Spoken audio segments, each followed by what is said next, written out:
Hey, everybody. My name is Ahmed Dents. Welcome to We Are Listening. Back at you again. Thank you for joining us.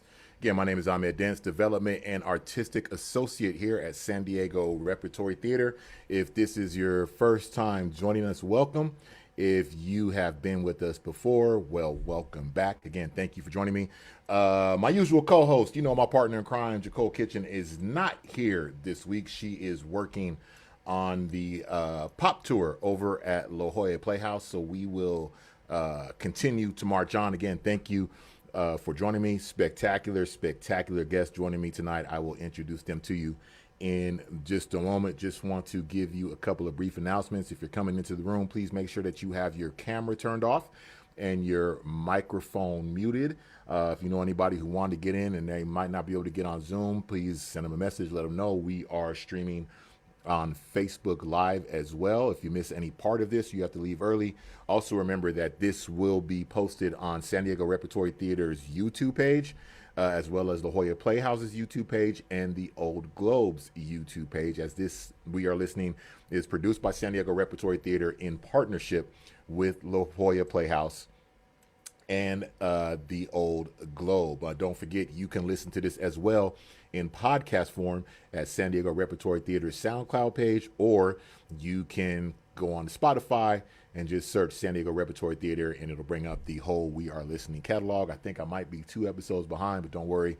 I will have us completely caught up by tomorrow afternoon. So again, thank you very much for joining me. Now, before we get into tonight's episode and I introduce my guests, I do want to give you a couple of announcements. As I said, Jacole is actually not with us tonight because she is directing. She is in the middle of rehearsal, and she is actually right now directing the pop tour, as you see on your screen, or you should see on your screen, at lajollaplayhouse.org. This is going to be an absolutely spectacular show. I encourage you to head on over to lajollaplayhouse.org and check that out. Also, I want to talk to you about another great show coming up, and that is our other partner theater, the Old Globe. Right now, it began on March 4th, Thinking Shakespeare Live, the Infinite Book. It is running through April 15th. Make sure you head on over to theoldglobe.org and check that out, along with everything else that's going on. As far as here at San Diego Repertory Theater, we have a lot going on. Of course, you are watching now. We are listening. But we also have right now Hershey Felder live from Florence. You can stream this Puccini. You can stream that now at sdrep.org. Also want to talk to you about the San Diego Rep Black Voices 2021 play reading series. We kicked it off just this past Monday with Polar Bears, Black Boys, and Prairie Fringed Orchids. It was written by Vincent Durrell Durham, directed by Rodrigo McCormick. It was spectacular, and we want you to come back and join us this coming Monday, March 22nd for, I don't even know the words to describe this play, just powerful. It is Baton, written by Deneen Reynolds-Knott, directed by Dexter Singleton. This is a very powerful play. So we really want y'all to join us again Monday the 22nd at 5:30 p.m. We are asking you to pay what you can with a suggested price of $20. So we do want to invite you to come and join us for the 2021 San Diego Rep Black Voices reading series. And then I also want to tell you about a great show that we have coming up. It is Higher and Higher, a rock and soul shindig starring Chester Gregory. The New York Times calls it jaw-dropping, and it is basically like a Motown review. Please get your tickets and check that out. Again, sdrep.org, lajollaplayhouse.org, and theoldglobe.org. Again, thank you for joining me. Again, if you're coming in the room, please make sure that your camera is turned off and that your microphone is muted. Now, tonight I have some spectacular guests. We're splitting we're splitting the country today. I'm in San Diego. One of my guests is in Los Angeles, and the other is all the way on the East Coast in Harlem. But it's all good because by technology, we're all here to be in the same room together. So I'm gonna ask these brothers to go ahead and come on screen, and please welcome to We Are Listening, Keith, Josef Adkins, and Jonathan McCrory. Gentlemen, thank you for joining me tonight. What's up? How you doing? Hello, Good. hello, hello. And I would normally be in Harlem because that's my home. I just happen to be in LA because that's where I work. But I'm from Harlem. Yes, he Jonathan, is.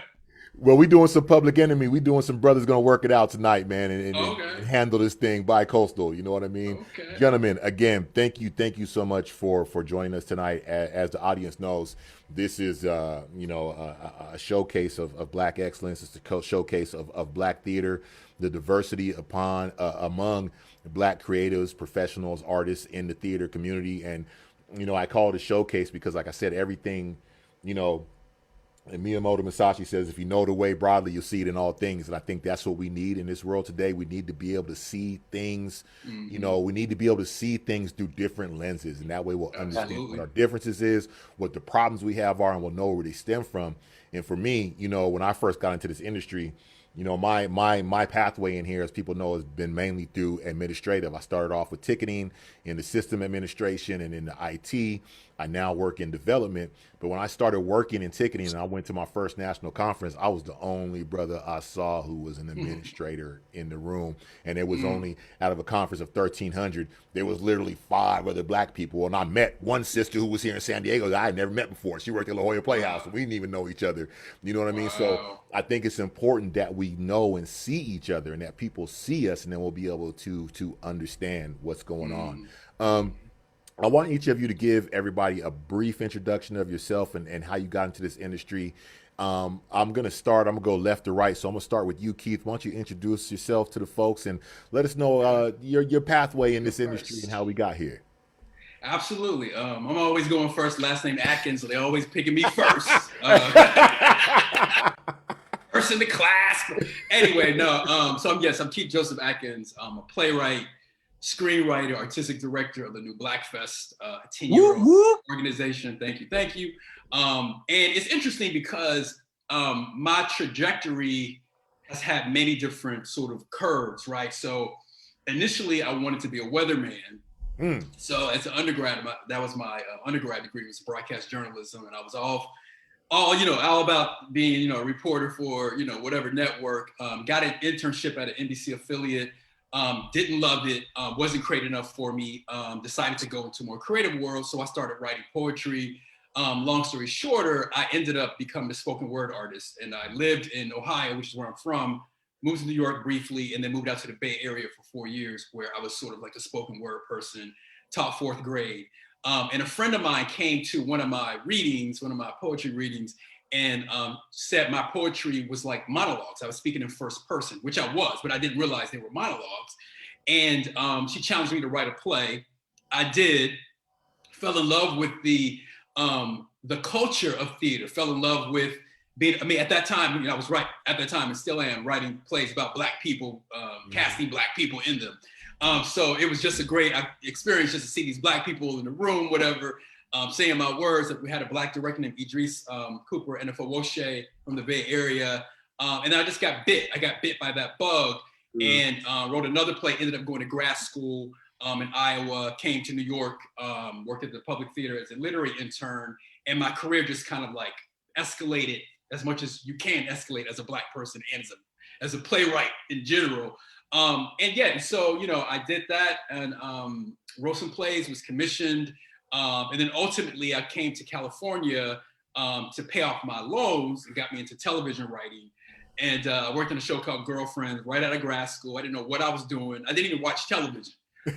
So it was like, if it wasn't indie, if it wasn't some African foreign film, I wasn't interested. And so me being in television in Hollywood was strange. It was a strange situation. But I was there for about 4 years, and I came back to New York.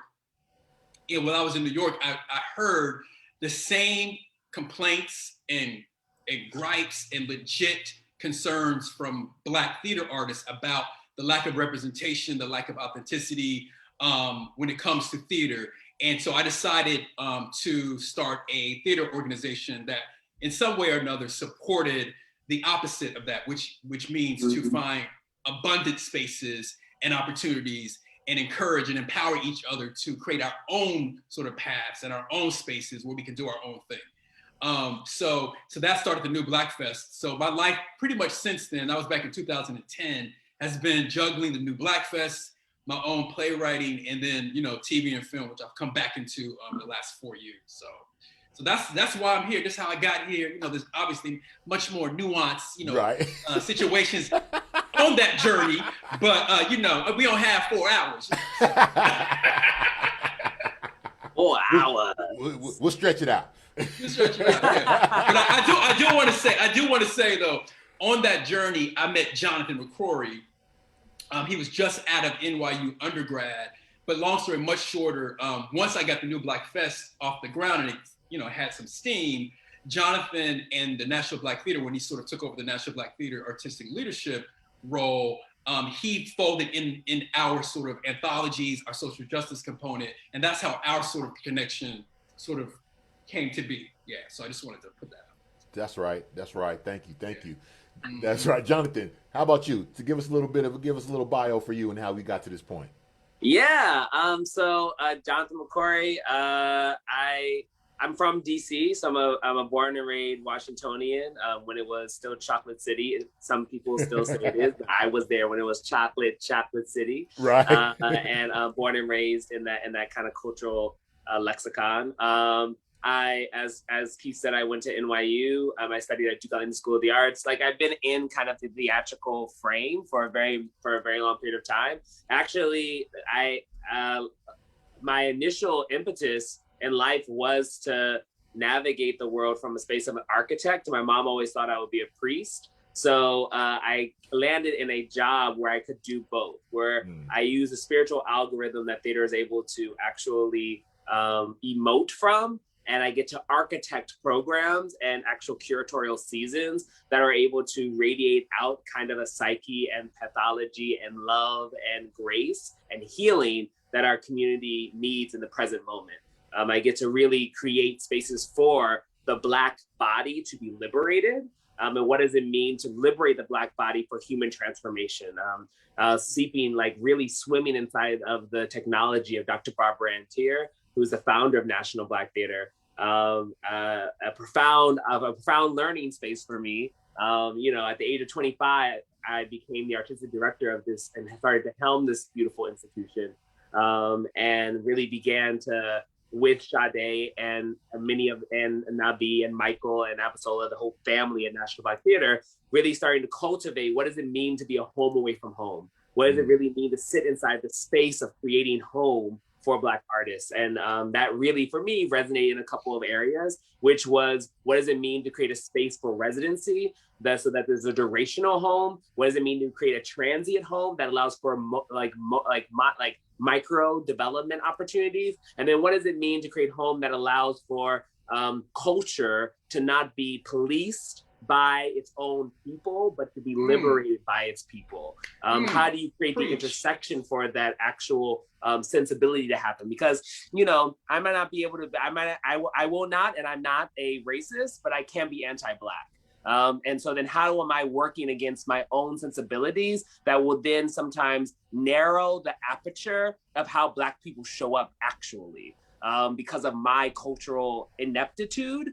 So then it's my responsibility as the steward of an institution that, in my personal opinion, that's named the National Black Theater, to support a leading pathology of creating built space and built programs that actually can hold the conduits for something like what Keith curates, and not question it from a space of, is it legitimately Black? Or is it legitimately X, Y, and Z? But cultivate it from a space of, why not? Why can't we? Are we in a space to allow? Can we allow? So that's a little bit. I mean, there's a huge trajectory of, like, you know, how I got here. And like, I was talking to someone the other day about how I got to be in this place, and to be fortunate enough, I do see it as a huge privilege to sit in this seat and be able to talk to you today. However, that is like to what Keith said, it's like 4 or 5 hours. You can sit here talking about the whole journey. But just to give that a abridged version, I think that should suffice. And then we can go deeper into it where we need to. No, that's good, because you actually went a place that, like, let's just jump off from there. I tell people all the time that when I was a kid, the one time I knew I was going to see black people on TV was during Soul Train. Because when Soul Train was on, you were going to see the commercials were going to run. I knew for an hour I was going to see black people in the supermarket, black people at McDonald's, black people. Like, I knew I was going to see black people in every form of life during the commercials. Right. During Soul Train. And then after that, it's like, okay, well, I'll wait till next Saturday to see some more black folks on TV shopping and doing stuff everybody else does. Let's unpack that a little bit, because especially in this moment we're in, we're understanding what, we're trying to get people to understand why it is so important, like the names of your organizations and why they're so important. We know that in America and in much of Europe that whiteness is the default, and people don't understand that. When you grow up as a black kid, you understand that there's this society where there's a default, where everything springs out of, all of the sensibilities, all of the images, all of what is mainstream, what is acceptable, what is okay. It comes from this default of whiteness. And, we're in this moment where we're trying to get people to understand, and I'm looking at some of the most spectacular things that I've seen over the last year, like Lovecraft Country, The Meeting. I'm looking at these things now, and I keep telling everybody, I'm like, that's what happens when we are allowed to tell our story through our lens, through our cultural history, through how we see. Because, oh my God, it was so amazing. Yeah, it was so amazing to you because we told it to you. Right. We told it to you. That's why it was so amazing. Yes. And I'll come back to you, Keith, just so people can understand why is it so important that we, I don't want to say control, no one controls anything, but why is it so important that we develop this sense of being able to tell the story and tell it accurately? Yeah, I mean, you already set up the foundation for the answer, right? So, we live in a systemically racist society that has been systemically racist at least 350 years of the 400 years it's been in existence, right? Because early on it was everybody was hands on deck, whatever. But and you also have colonialism sort of like creating the template, the sort of like the white template that is often in your face but also invisible, right? Like you don't even realize you're navigating colonialism or even systemic racism, right? And Jonathan spoke to anti-Blackness, which is clearly and directly a result of slavery and systemic racism and colonialism, right? Because when you as a person of color, a Black person, a person of African descent, particularly in the New World and also on the mother continent, when colonialism is the face and shaping everything, you often don't see yourself, so then you don't see yourself as a priority, or you have been sort of taught or socialized that you're not priority. So when it comes to the importance of our own images and us having the authority in regards to our images, it's not just about seeing it, it's about the impact it has on spirit and heart, right? It's about being able to not have to absorb two-dimensional and one-dimensional images and depictions of yourself that's coming from whiteness, right? And sometimes, even Black folks sort of not reciprocate, but impersonate, the one-dimensional and two-dimensional thing, because that's what they're used to. And also in the game of this industry, TV and film in particular, in the past, the recent past, that's the way you got paid, right? You undermine Blackness, you sort of second dimensionalize Blackness, right? And so now we're in a time where so many different social events have been literally shoved into our faces. Now it's impossible. A friend of mine who's an intuitive reader says we're in a time of transparency. And once you see everything, there's no way not to see it anymore, right? And so now we know that racism, systemic racism, is happening every single moment a Black person walks out their door, and sometimes in their own homes. So for us to be in control, because I think it is important that we're in control of our own images, in control of our own stories, curating how our stories are told, and even challenging each other. And speaking, back to Jonathan said about the anti-Black quotient to all of this, like even challenging each other about how we see each other and what is true and what is not true, and being radically accountable for the horrible depictions, and also radically accountable for the unapologetic, beautiful, three-dimensional depictions, right? Because Toni Morrison, for me, was a beacon and a master of not caring about the white gaze, speaking directly to Black people, but also speaking to them with all of the complexity that is there. You don't have to speak to Black people with two dimensions of yourself or one dimensions of yourself. You can give them all of that, right? And so for me, that's why it's super, super important and urgent that we tell our own stories, and that we are in the middle, in the central part of conveying those three-dimensional images and sharing those with the world, but particularly with each other. That's right. That's what I got to say about that, bro.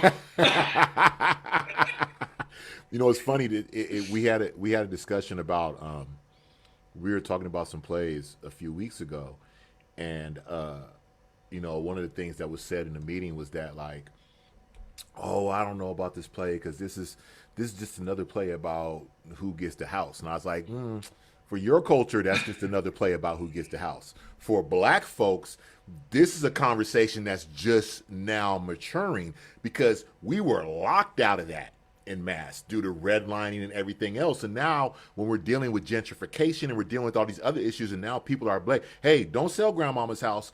For Black folks, that's a very contemporary conversation. So again, absolutely.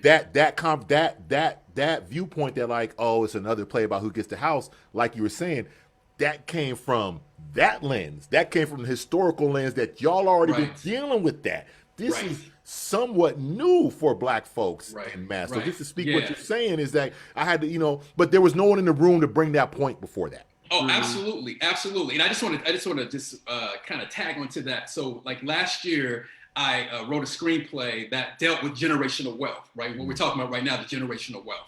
And my manager, who's a white woman, who's, wonderful in all her alliedness, didn't understand the theme. She didn't understand generational wealth. She didn't understand why that was important.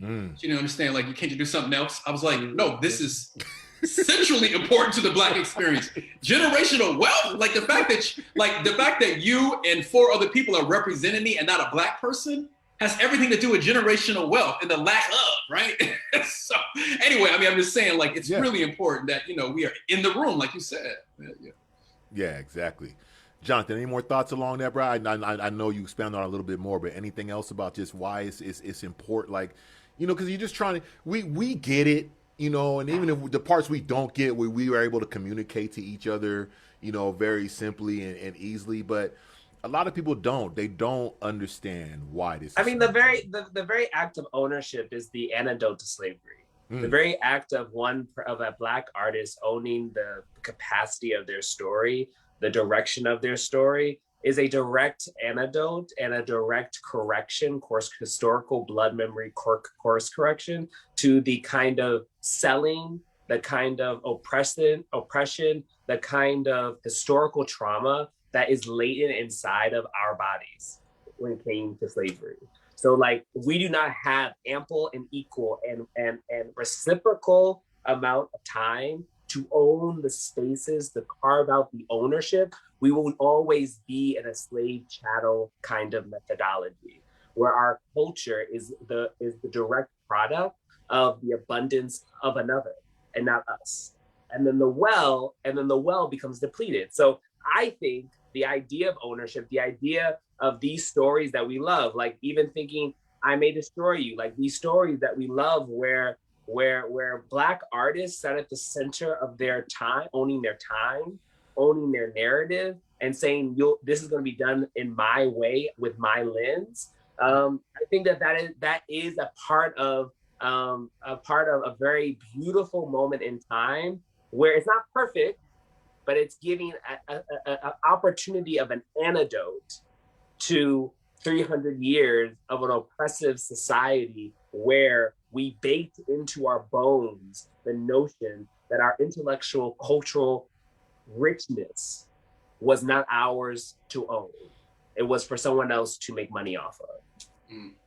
Wow. Yeah. Mm-hmm. Yeah. All that. Mm-hmm. All that. Then some.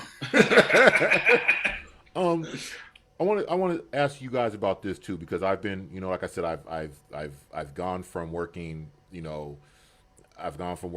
front of the house to ticketing, to IT, to management, and within, since 2019, the end of 2019, I've been working in development, which opened up a whole new lens. Like, it opened up a whole. I try to explain to people.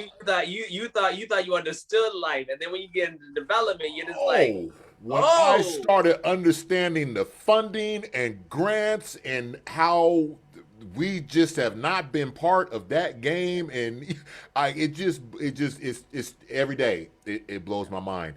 But you guys, as being artistic directors, give me a little bit of your thoughts about how important it is that we. Let me back up. I'm sorry, I'm mixing. We have so many young people that are coming up now, and I find myself being in it.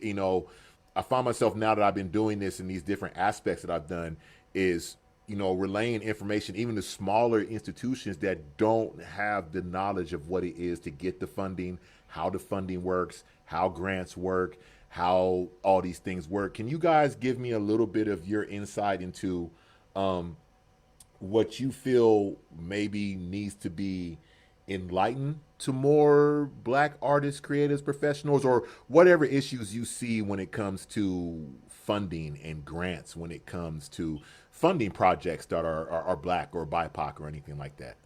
So what I will say is that COVID-19 was a good disruptor in so many powerful ways. There's a lot of ways in which it was hurtful, harmful, and all the nine. I don't want to romanticize it. I am quickly, as you get to know me a little bit, I will go for the lemonade before I go for the lemons. I will quickly squish, add the sugar or whatever, agave. I know, Keith, you don't like white sugar, but add agave, and you're just good to go.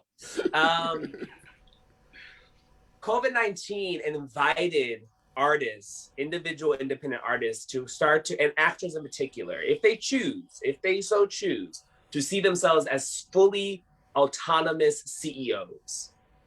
That they are now a business and industry on their own. That they do not, because for a year, people have had to figure out how to survive and create a space of potential thrivability without the institutions that used to tell them you're valuable. We used to live in a engine where we were waiting for someone to shed the light on me and say, I'm valuable, I'm worth millions, I'm somebody, right? And for a year, folks have had to reevaluate the spaces that created their source of income, which also created their sense of beingness, right? I had an artist. I had one person on an independent artist say to me once. It was like maybe 2 or 3 weeks ago. I haven't done what I loved so much that in almost a year, I don't know who I am anymore. And on some level, not to belittle that because that's real. That was a choice. You could have redefined the very nature of your state of being. We all can. We choose to. It's all a choice. How we go through this is a psychological warfare, to be very honest. If we even think about I'm going a little bit off topic, but it's still on topic. How we even were conditioned to say social distancing and versus what I've learned, they say in Mexico, healthy distance. The idea that we demonized the notion of our humanness, which is to be social beings, to gain a hug. When we think about how we are conditioned as humans, it's through the connectivity with others.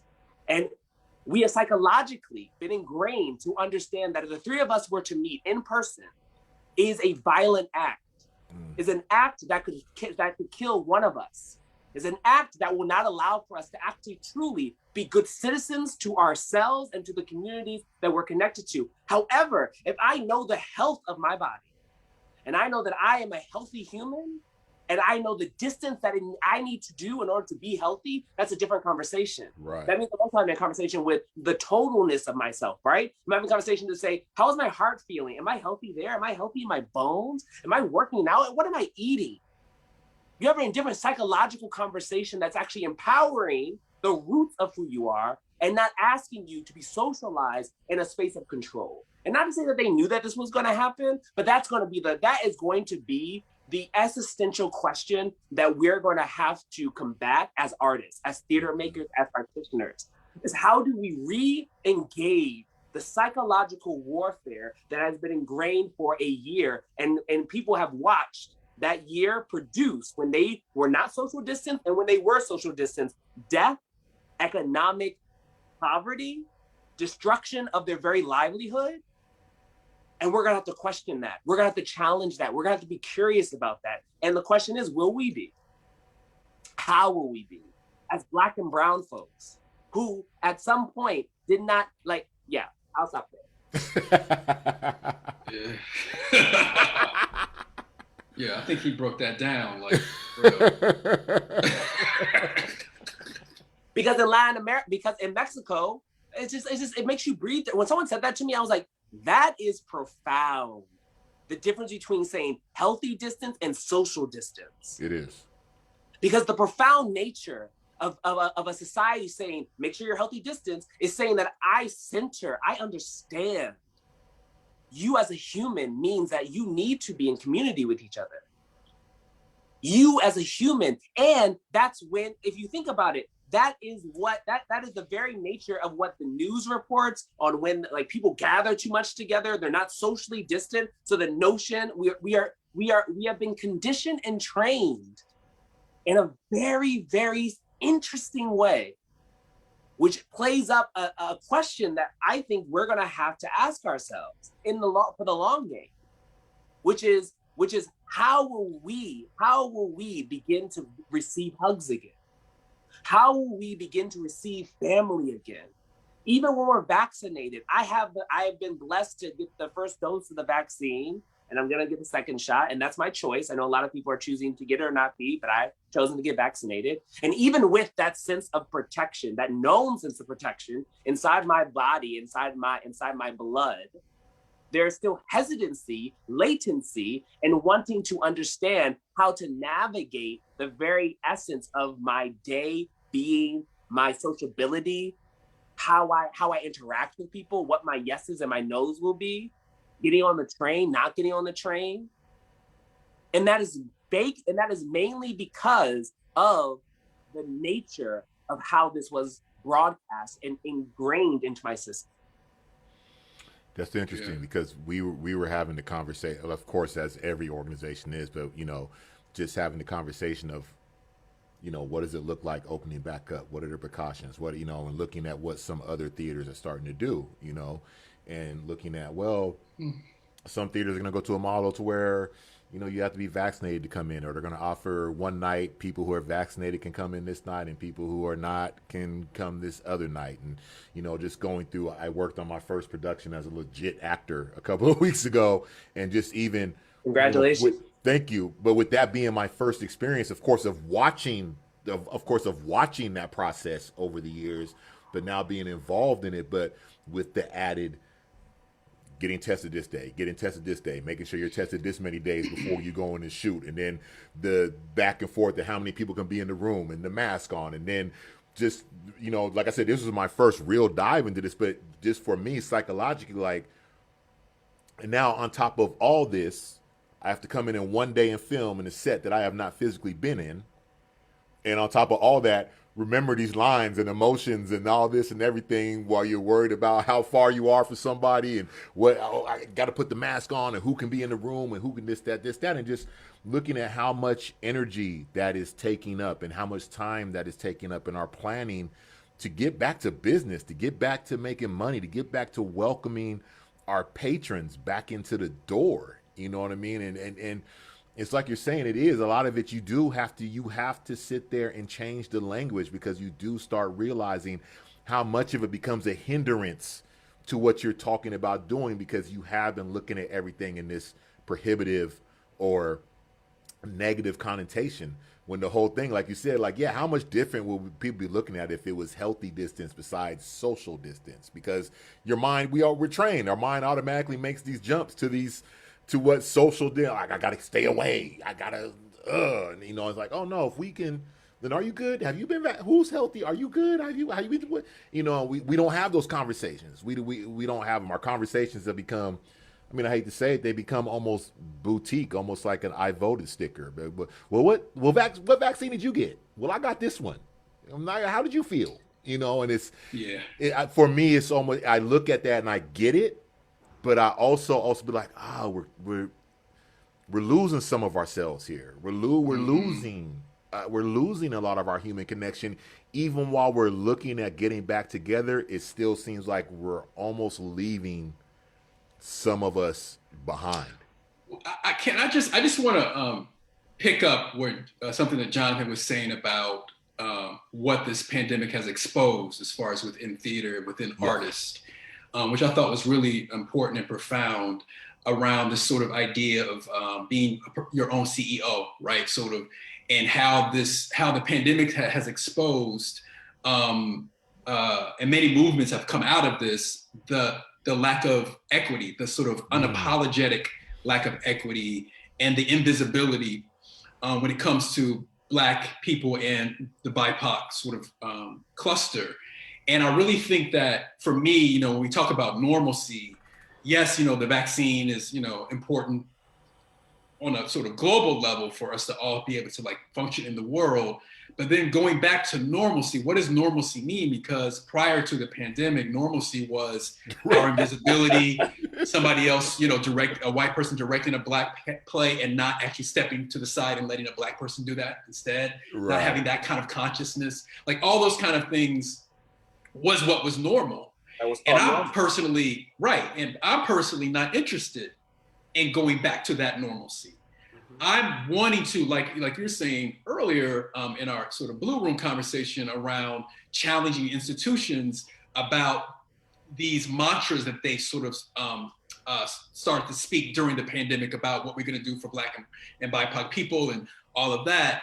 One, I really want these institutions to be really accountable for these mantras, right? Like really, like where is the money? Where, not literally, but yeah, I guess literally and figuratively, where is the money, right?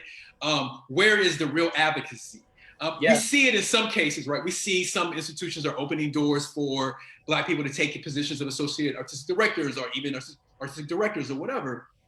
But on the artist front though, what Jonathan was saying that I thought was really important is that it has broken down a lot of Black folks in particular who rely on white institutions to employ them and validate them, right?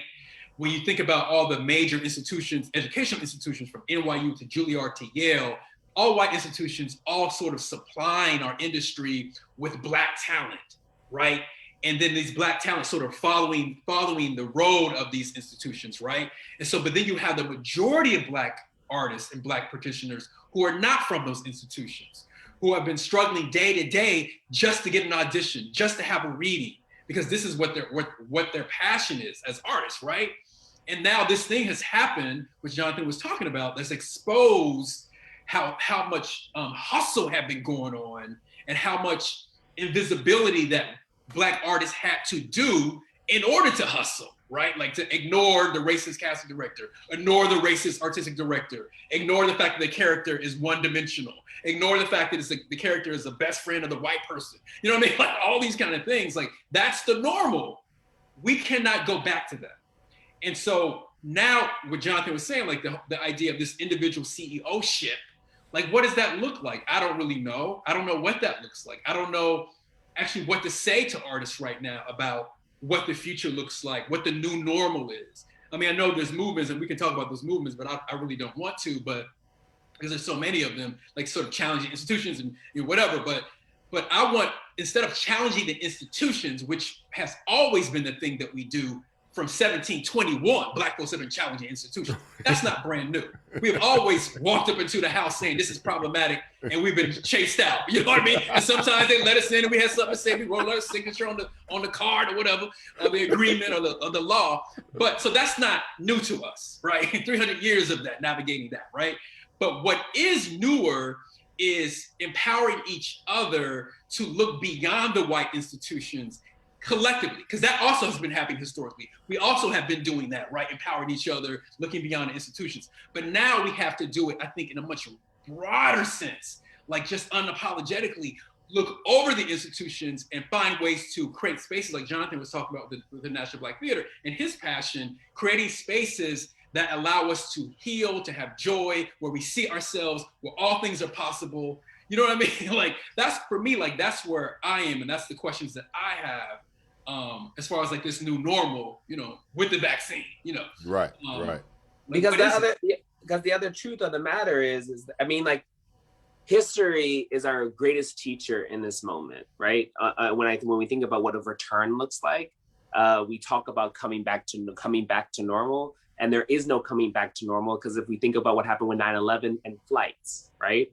9/11 happened, the flights, you're not able to go to the gate anymore. you know what I mean? You can't bring and they said, we're gonna come back.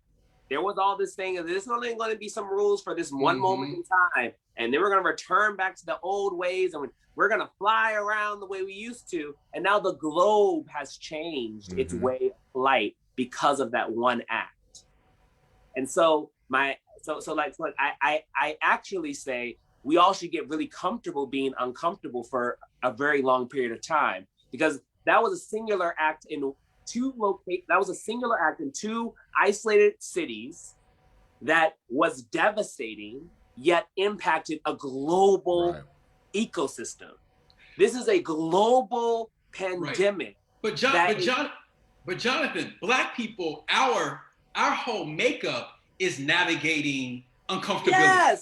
Yes, but no. I'm saying, I'm agreeing with you too. Yeah. But no, and I just want to say, if you have not gotten comfortable, because there are some Black folks who haven't really gotten comfortable with being uncomfortable. They haven't really gotten comfortable with sitting with the discomfort. They keep on romanticizing on the past and thinking the past is going to come to the present. And then what I'm really just trying to get at is that they have to grieve that that's gone. What's in the future is something that none of us know. And the charting is from our own indigenous imagination. To your point, it is a part of that blood resilience, that joy resilience, that grace resilience that will pass us through this womb. This is an awakening. This is a birth of a new economy. This is the birth of a new kind of society, a new way of creating, a new way of partnerships. However, one has to let go of the very tethering vibration that brought that like, it's like an umbilical cord. You can't keep the umbilical cord. The umbilical cord doesn't stay with you when you birth. Right. Once it vibrates into it. It's like, look, I'm done working. Y'all got baby's on his own. Right. It's like, you know, I spent, along with all these years, like a casualty of the pandemic was my media, my broadcasting career. I worked here at Smooth Jazz 98.1 since 2005. You know, I finally got to the point to where I was doing a morning show, Smooth Jazz, and now I popped Saturday. I had a neo soul show where I was doing neo soul and hip hop jazz. So I was bringing Gang Starr, and I'm bringing Flowetry, and I'm bringing Alex Coltrane, and I'm bringing all that. And, you know, the pandemic comes along and I'm furloughed. But through all of that, I realized everything that I went through in that space to carve out my identity and to remain true to my identity, and how much I didn't progress as much as other people because I remained Ahmed Kenyatta Dents. I remained my voice. I remained how I talk. And ever since I've been gone, the thought keeps coming back, and my mind is like, I'm not going back to that. I'm not going back to that. I'm continuing to work out my own power, how long it takes. I'm continuing to try to do this thing on my own because I know my own voice. But at the same time, as you know, as you guys are talking, that's the discussion that's coming up, right? Do we stay in this? Do we create our own? And I've been telling people, well, for me, it's a hybrid. For those of us who are in these institutions and are fighting to hopefully, you know, we don't trust nothing. Like we know. We've heard, like you said, we've been fighting and hearing all this like since wherever. We've heard all the promises, but I'm gonna always fight. I love the institution I work at. I have a relationship with it.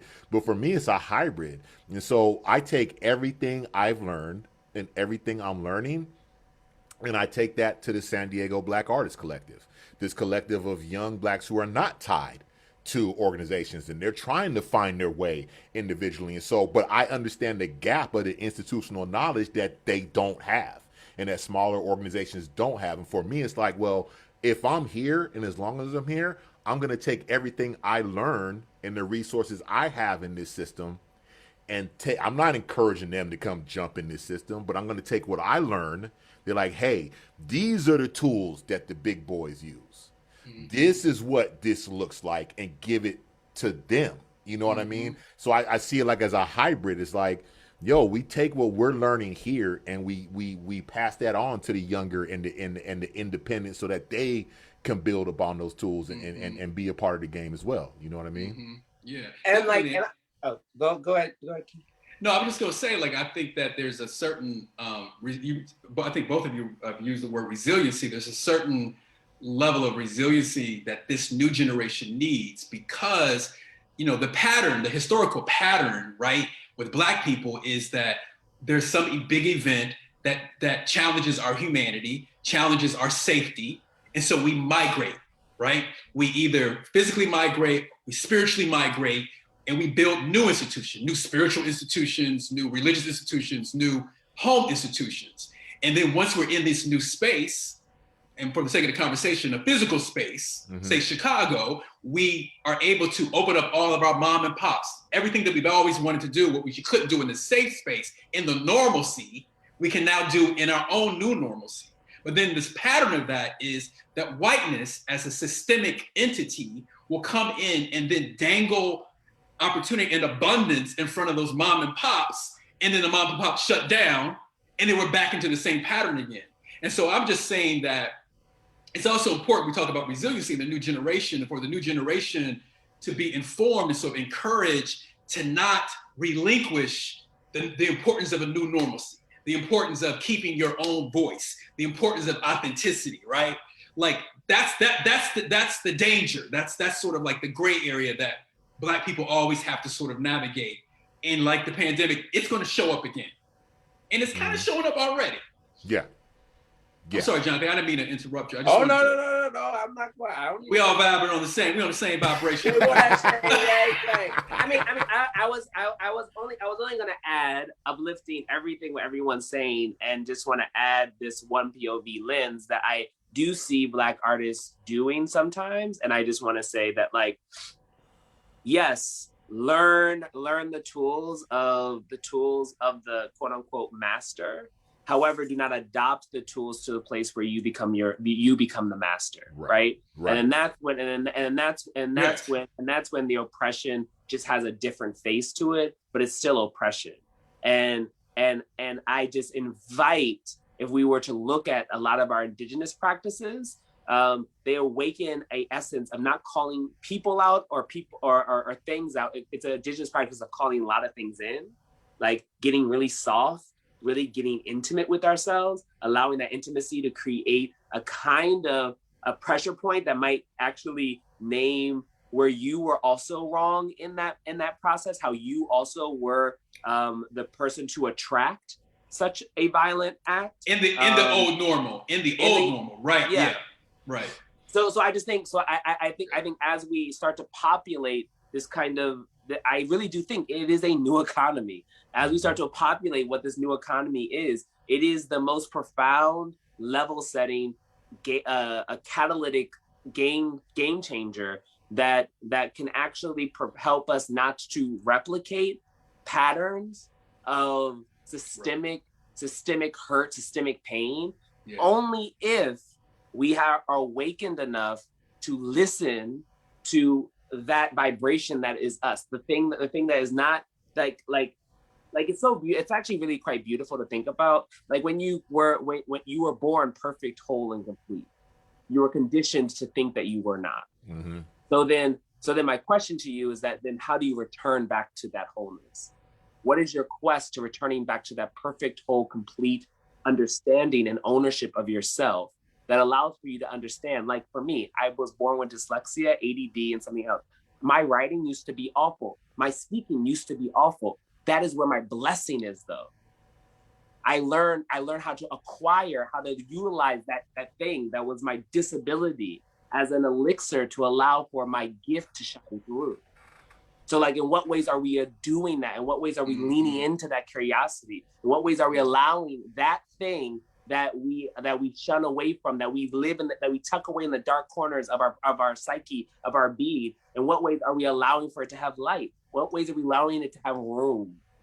Because the ways that it has room is the way in which we start to feel like whole human. Being whole is, I think, how we move as a humanity forward. No, I think that's profound, because, you know, I said this in a meeting the other day. I think two of the words that are being used so much by a lot of people these days, but a lot of people using them don't really know what they're saying, is transcendence and transformative.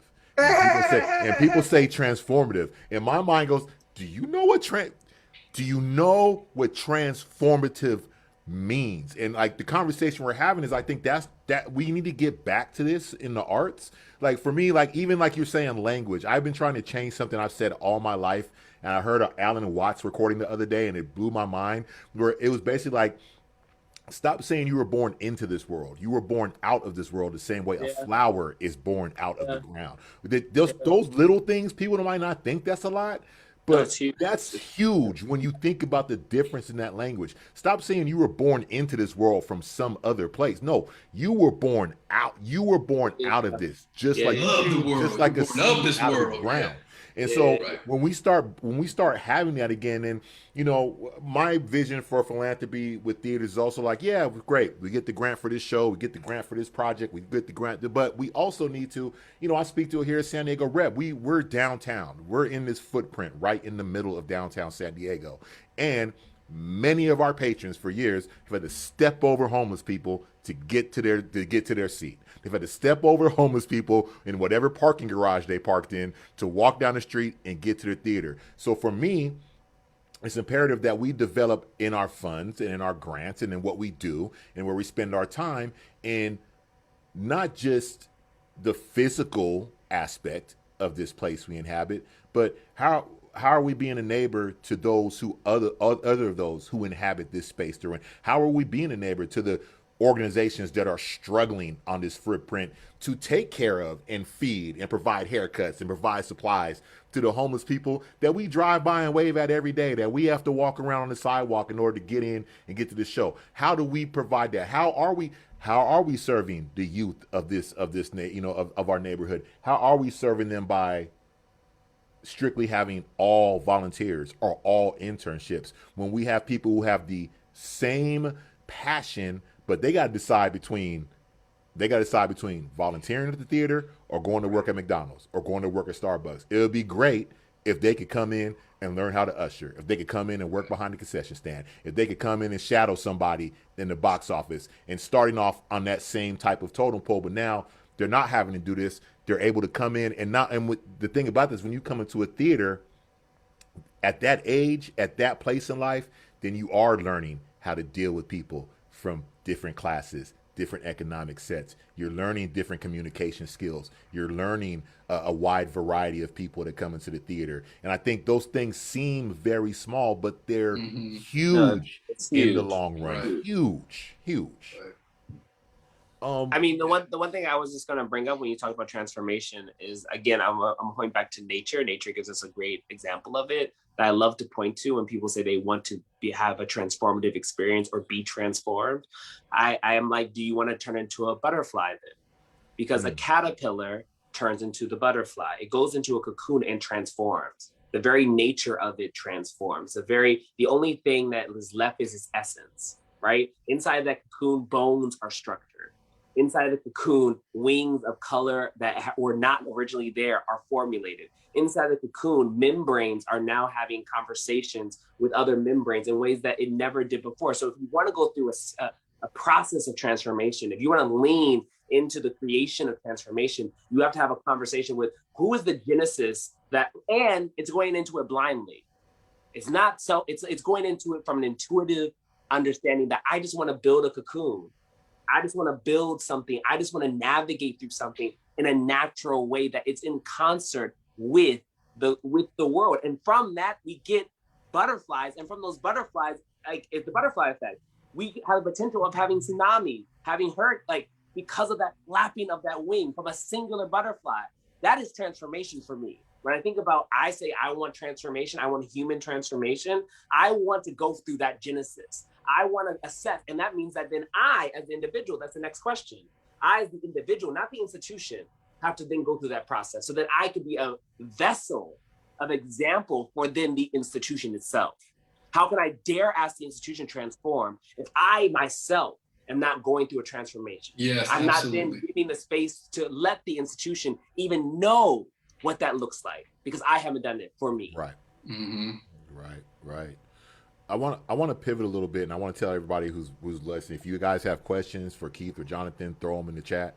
I want to turn a little bit and focus on each of yours respective organizations and what's going on with you. I threw the links to the new Black Fest and National Black Theater in the chat for people to click on. But why don't you guys talk to me a little bit about what each of you are doing right now? What's good, and even more than ever now, right? As we talked about the new world changing, like we know that virtual theater is here to stay. Like I don't care what the doors open back up. Just the way technology is going, virtual theater is here to stay. Look at that face. Look at that face. And you know, I might not come back to theater, y'all. and organizations, even if you want to open back up live, you're going to have to do a hybrid because you're going to have a lot of people. You got people who have been turned on to theater in this space virtually, and that's the only way they're going to deal with it. And you're going to have a lot of part of the population that just they're not going back out. My mom still ain't going back to church. Like that's what her and my dad do. My mom ain't thinking about going back to church right now. She is happy watching church on Zoom every week. She's happy with that. So talk to me a little bit about what your organizations are doing and how you're navigating through this space. Well, I mean, I will say, I'll just start off by saying that I just want to, I'll get to that, but I want to address the virtual, the virtual world that is, you say, is not going away. That hurts me, but I understand. Like Jonathan is saying, you got to sort of be uncomfortable with the uncomfortable, right? Yeah. Uncomfortable with the uncomfortable. I will say this: I just had an experience at my alma mater of a newish play of mine that was produced there, and they're right now in the middle of post-production. Like a film term, right? Like they're in the middle of editing the thing together, and I was just sort of coming in and out. So I wasn't there every day, but I was coming in and out. My bigger point is this, though. At the end of the sort of the last day of final dress, before they shot it, before they shot the play for the film version of it, I realized that this experience for a new play, this virtual experience wasn't supportive of a new play, because you don't have the preview period where you can change and readjust and re-engineer and rethink about and trash it and come back with a brand new. None of that is there, not even for the actors. Right. It's all like meeting this sort of technical deadline. And then also watching the actors navigate themselves in space with all these protocols. So it then sort of challenges and diffuses natural, organic, artistic impulses for actors. You know what I mean? The director had to be home, so she wasn't on site.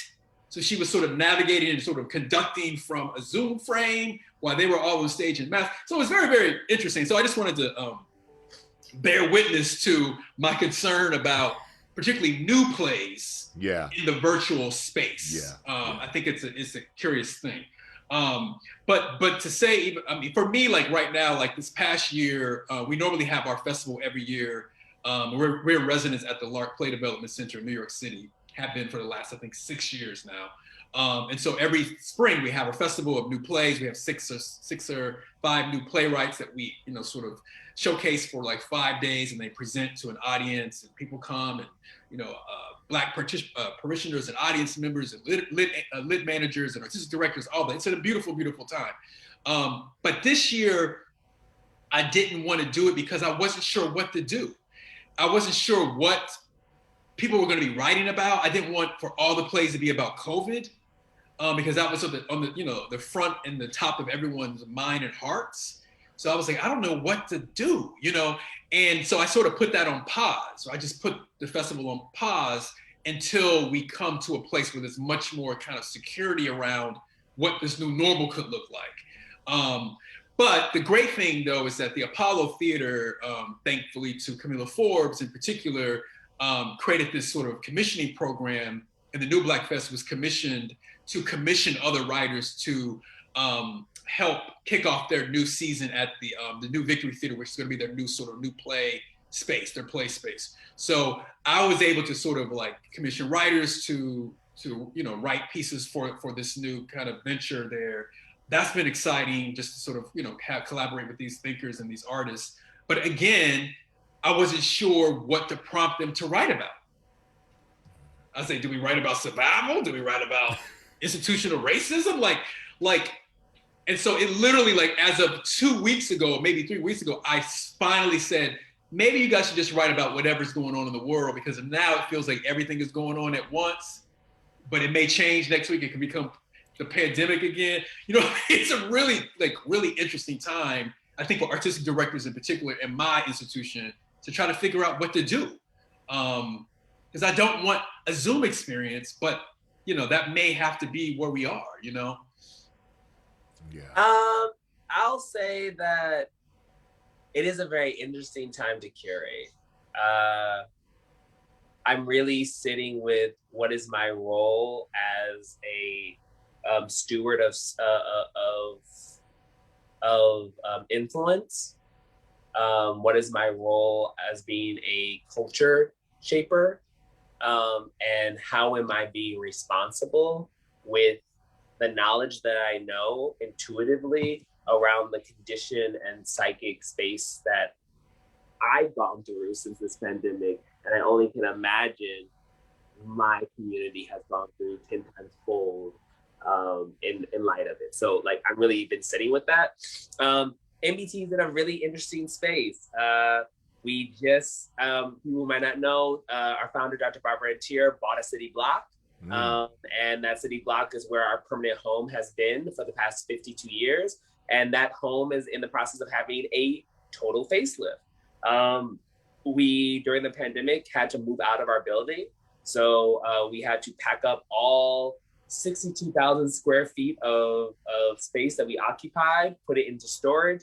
And we're about to demo the entire building and build a 20-story high-rise that will have 2 new theaters, state-of-the-art theaters inside of it, so that we can be the premier destination for Black culture in the 21st century, to produce Black art for Black artists and give Black artists a home, to think about and create a space for Black artists to actually fail up. What does it mean for us to be given the capacity to fail without the ridicule of what failure looks like?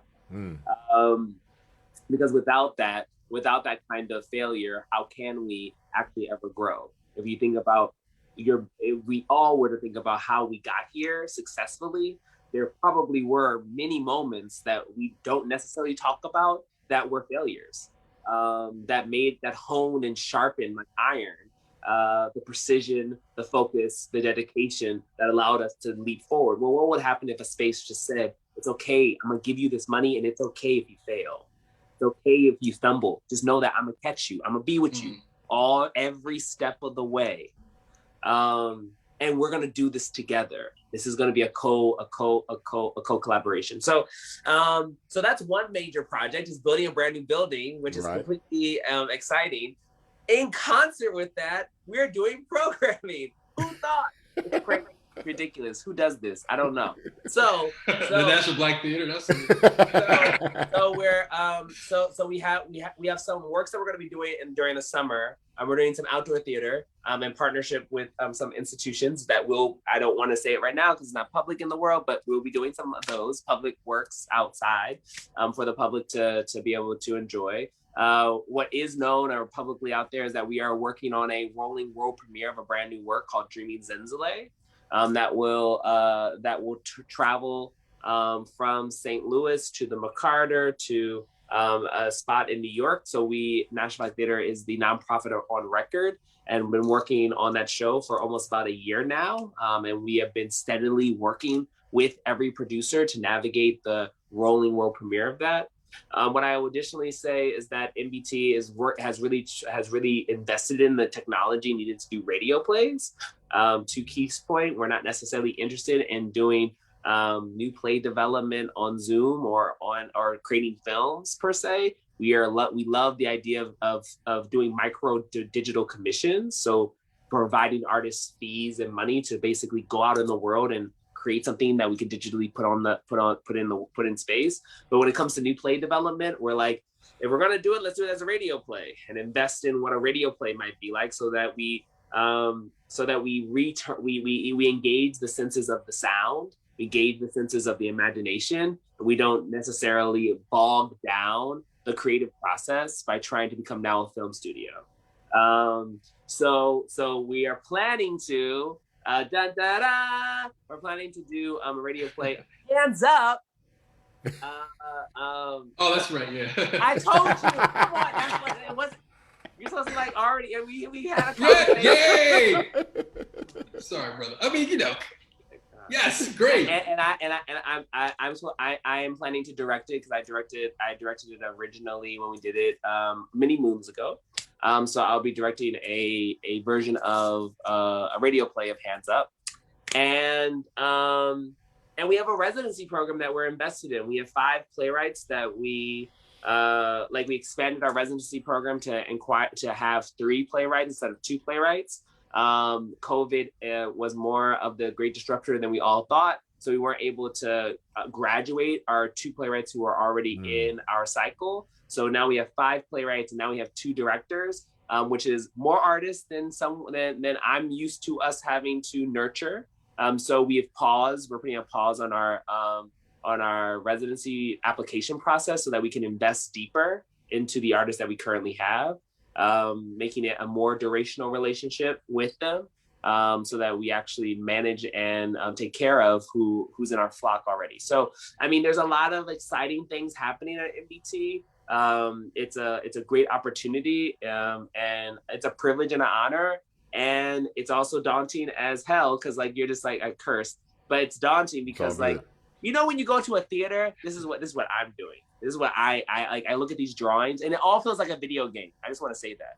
This all feels like a video game because I haven't seen or touched or seen anything, right? So I look at these drawings and I'm just seeing pixels, right? And they're just like, oh, there's a pillar there. I'm like, okay, we need to move that pillar because I don't want to walk into the space, or I don't want someone coming to the space. They're going to do this regardless because it's not going to be perfect, and be like, who designed this? That wall should be over here. When you go into a theater, all y'all have done it. I've done it. I'll do it to every theater I walk into. I'm just like, who designed this? Who said this table was actually a good idea? It's an awful idea. The chandelier, what color is that? That's an awful idea. So like, it's like really interesting to have to now own that space of like really forecasting and imagining, because honestly, for me, I'm only dedicated to MBT because I want someone to take my position. I said yes to MBT so I could create a role that someone would desire and I can ultimately pass on as a moniker of showing what secession looks like inside of a Black institution on a national level. So that's I just went around the bend, but there you go. No, that's all good, because I think that that speaks to something. As I love the thought of radio plays. Like we have meetings and I'm always saying like, hey, if there's any time to start thinking out the box and try something, it's now. If there's any time to just try something, and if it failed, this is the time, because the world is haywire. This is the time.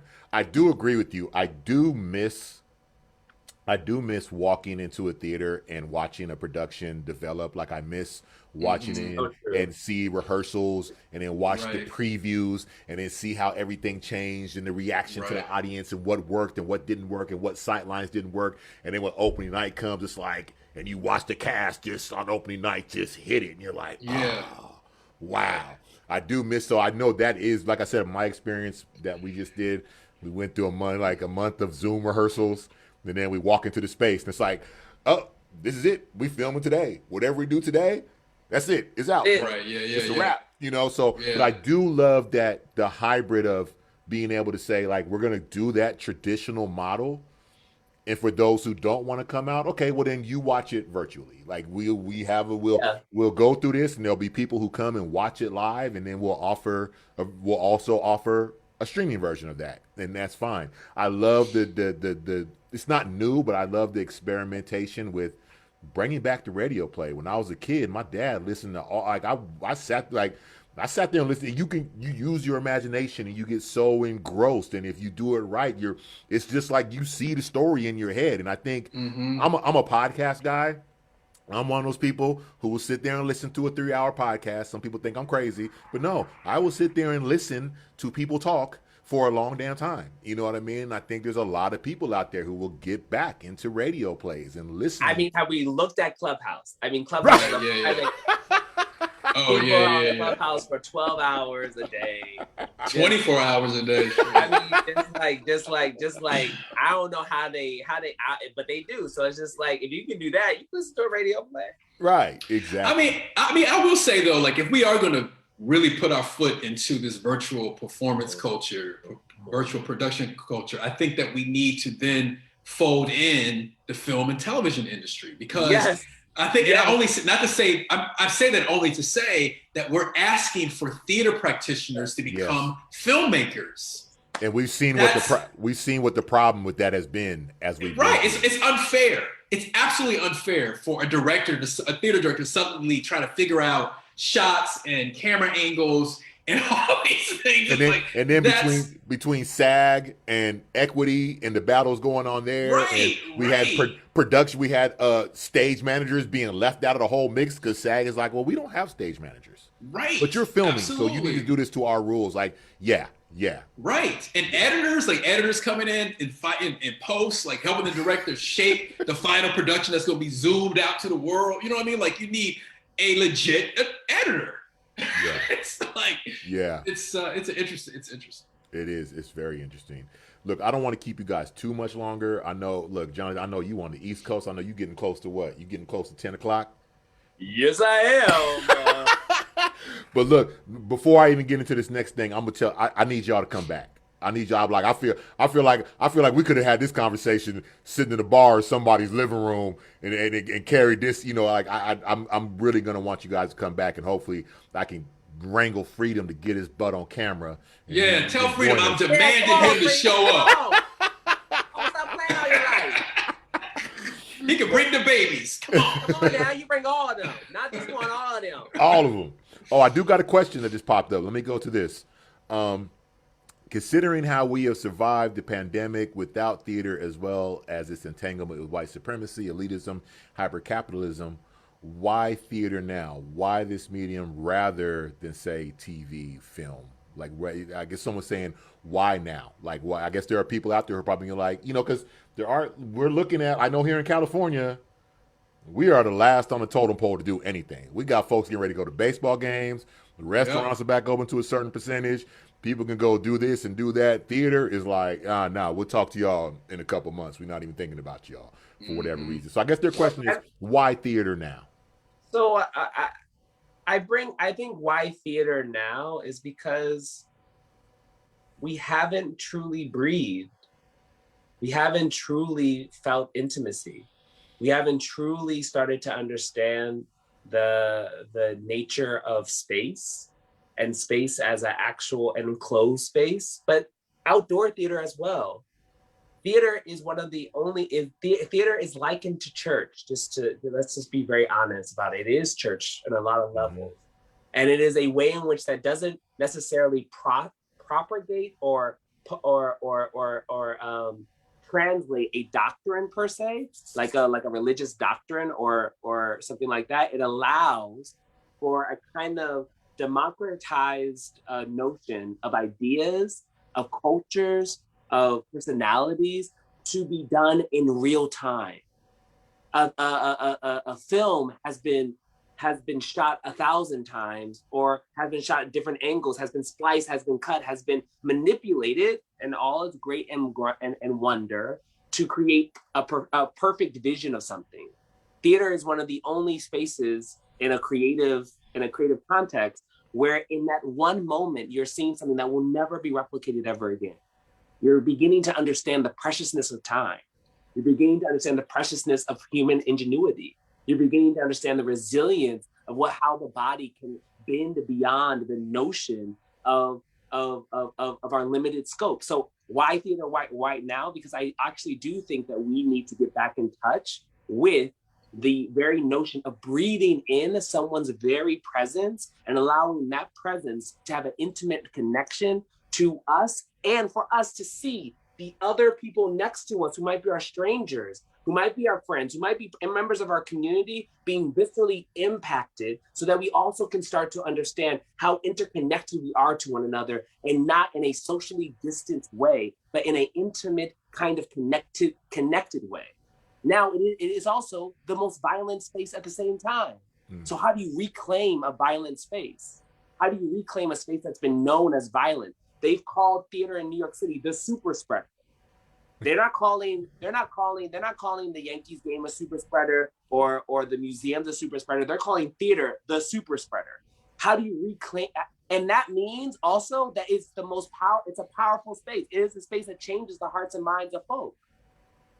So I just think that why theater right now? Because our hearts and our minds need to change, and theater can allow for that to happen in a visceral way, in an anatomical way that is present, that is a rare gift, and that is in real time. Right. How about you, Keith? Any thoughts on like why theater? Well, I think everything Jonathan said is, definitely where my head is too. And I think too, I'm thinking now more on a practical level around, not to say that you want to be practical. I'm just saying, I'm just thinking, okay, yeah, you start laughing, brother. I'm complimenting, I'm supplementing you. I'm supplementing. But you know me by now. I laugh at. And that's why I said that. So, but I will say that, just, what Jonathan was talking about, the intimacy and the importance of intimacy right now, and the healing, the necessity of healing, but also I think we are in a period of transparency that has been triggered by the pandemic and what happened, the events that happened within the pandemic, right? So everybody is unapologetic, hopefully transparent and truthful and honest, which makes for good storytelling, right? What Jonathan was saying about theater has, at least for Black people in particular, has functioned as a church, as a space to bear witness, as a space of reflection, a space to politicize and all those things, right? Empower spiritually, personally, emotionally.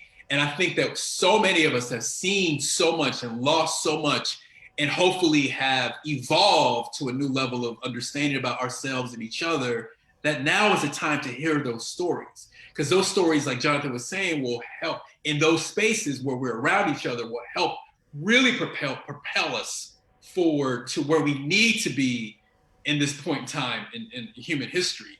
I really feel like, because the 60s and the 70s were potent for Black people in particular because of the radicalization and Black Panthers and Black nationalism and, Rome Neal and all this sort of Larry Neal and the Black Arts Movement, all of that. Like, that was a really important time.